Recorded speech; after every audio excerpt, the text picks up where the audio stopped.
আসসালামু আলাইকুম সবাইকে। আমি ডাক্তার খাদিজাতুল কুবরা। আমি আপনাদের সাথে আজকে একটা বিষয় নিয়ে কথা বলবো। আমরা ইনবক্সে অনেক কোশ্চেন পাই, সেটা হলো যে পিআরপি ছাড়া কি ওষুধ খেলে চুল গজায় কিনা, এই বিষয়ে কথা বলছি আজকে। তো পিআরপি ছাড়া ওষুধ খেলে চুল গজায় কিছু কিছু ক্ষেত্রে, তবে দেখা যায় যে ওষুধের মাধ্যমে চুল গজালে তা কিন্তু দীর্ঘস্থায়ী হয় না এবং কিছুদিন পরে আবারও চুল পড়ার সমস্যাটা দেখা দেয়। তো যারা চাচ্ছেন দীর্ঘস্থায়ীভাবে চুল পড়া যেন কমে এবং নতুন চুল গজায়, তাদের জন্য আমি বলবো পিআরপি ট্রিটমেন্টটা।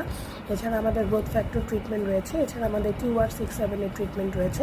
QR-67 এর ট্রিটমেন্ট এবং পিআরপি ট্রিটমেন্ট দুটো যদি আপনি একসাথে নেন, তাহলে কিন্তু আপনার চুল পড়াটা অনেকাংশেই কমে যায়, নতুন চুল গজাতে অনেক অনেক সাহায্য করে। অনেকে দেখা যায় বয়স হয়ে গেলে তখন কিন্তু চুল পড়াটা আরও বেশি বেড়ে যায়। এছাড়া দেখা যায় আমরা যে অ্যালোপেশিয়া এরিয়াটা বলে থাকি, যে কিছু কিছু এরিয়া ভেদে চুল পড়ে, অনেক সময় দেখা যায় পুরো এরিয়া ভেদে চুলটা, ছেলেদের ক্ষেত্রে ফ্রন্ট লাইনটা পেছন দিকে যেতে থাকে, মেয়েদের ক্ষেত্রে হেয়ার থিনিং হতে থাকে। সেই